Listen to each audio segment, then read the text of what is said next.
Chapter 10. As Michelle was driving home, she kept thinking how sick it made her to see Devin and Jessica so obviously in love and happy.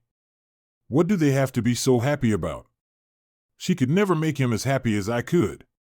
I wish someone would have the guts to mess up their little love fest.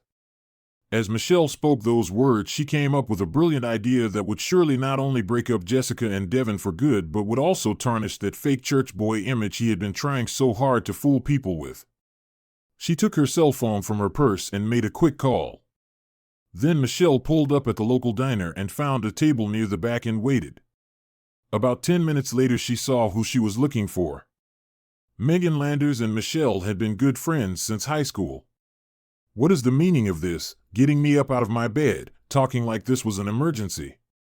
I'm not even supposed to be talking to you. Well, if you just shut up and take a seat, I'll tell you. When Megan sat down, without hesitation, Michelle told her what she had been thinking about on the way to the diner. After Michelle had finished, Megan gave her a sly smile. Girl, you are good, you are really good. Church boy and Miss Goody Two-Shoes won't mess with you ever again. Jessica took one last look in the mirror, checked her makeup, and put some last finishing touches to her face. Just then she heard the buzzer. It was Devin. Tonight some of the minister's closest friends were hosting an engagement party for the two of them. Jessica grabbed her coat from the closet and headed outside to Devin. She was wearing a red dress that came to her knees and red sandals to match. You look beautiful tonight, Devin said, as he opened the car door for her. You don't look so bad yourself. Devin was wearing a black suit with a silver shirt underneath and a white tie. A few minutes into the drive, Jessica looked over at Devin and thought, not for the first time, how blessed she was that in a few months she would be his wife. Life cannot get any better for me, she thought as they drove down the road to Pastor Benson's home, where he had agreed to host the party. When they arrived, they parked the car and saw that the driveway was full. Soon after they made their entrance, arm in arm, the well-wishers and speeches began. After the speeches were over, dinner was served. During dinner, Devin noticed that Michelle was nowhere to be seen, and he breathed a sigh of relief. Then, shortly after dinner, he saw her in the corner of the room, and Devin silently prayed that she wouldn't make trouble for him and Jessica tonight. As Jessica looked over at Devin, she saw that his face was looking worried. When she looked over at Michelle, Jessica got the feeling that something pivotal was going to happen tonight that would change their lives. She had only met Michelle on one previous occasion, but she sensed in her spirit that Michelle was no good.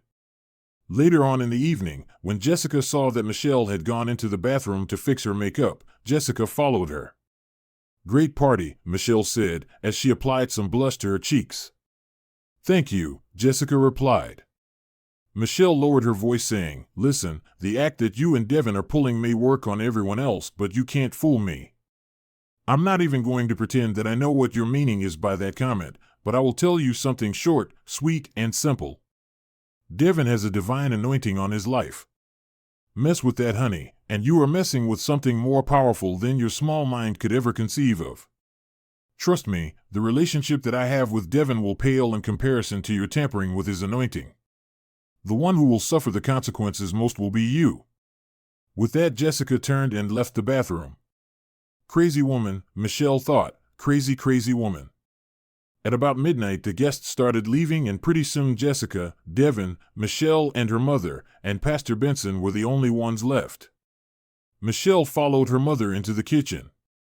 Although they had used Pastor Benson's house to host the party, it was Michelle's mother that had arranged everything behind the scenes. Great party, Mom, but there's one problem. My car broke down on the way here, which is why I was so late. That's no problem, honey. I can drive you home. Actually, I was thinking that since I live not too far from Devin, maybe he wouldn't mind. I'm sure he wouldn't mind, Michelle's mother said, but his car can only fit 2 people, so how is Jessica supposed to get home? Michelle pretended to think for a moment. Maybe Pastor Benson could drive Jessica home? When Michelle and her mother discussed the plan with the others, everyone seemed to be fine with it except Jessica and Devin. Jessica wished that she had brought her own car, because if she had, she could have offered to drive Michelle home, or better yet, she and Devin could have taken her car to the party, and now she was regretting not thinking ahead. Not wanting to seem rude, however, and wishing to avoid questions regarding their hesitation, Jessica and Devin reluctantly agreed to the plan. Because of Michelle's mother's planning and organizing the party, she had needed to borrow a lot of Tupperware and things of that sort from Michelle. When Devin had helped to carry the last load into Michelle's apartment, he turned to leave. "Would you like some water? You look like you're sweating." "It's just from moving everything into the apartment. I'll be fine." "No, really, let me give you a drink before you leave." "I'm fine," Devin insisted. "What's wrong with you, Devin? You're acting like I'm going to bite you." "Come on, it's just water." Devin did feel very thirsty as some of the stuff he had carried was quite heavy. "Okay, just some water and then I'm leaving."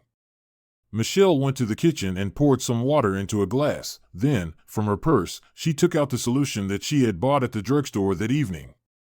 It was odorless and invisible even in water. She took the substance and put a few drops in Devin's drink. Devin was still standing when Michelle came back in the room. "Here you are." Devin took the glass of water and sipped it slowly. At first there seemed to be nothing wrong with it, so he continued drinking until the water was gone. He put the cup down and then he suddenly felt strange. He sat down on the couch and waited for the dizziness and stomach cramps to stop. He then felt himself getting drowsy. Michelle waited until she was sure that Devin was asleep. She knew she had to act quickly if her plan was going to work. The drug she had given Devin would wear off in 2 hours and he wouldn't remember a thing. After the plan was finished, it took some time, but eventually Devin was placed in the front seat of his car, so it would look like he had fallen asleep there. "That's what you get for messing with me," Michelle said, with a devilish grin on her face before she left him.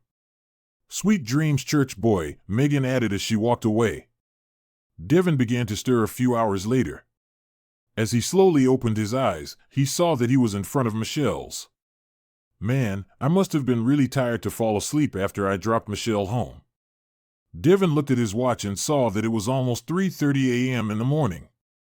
"I'd better get home before people start looking for me." He started up his car engine and drove towards home without a second thought.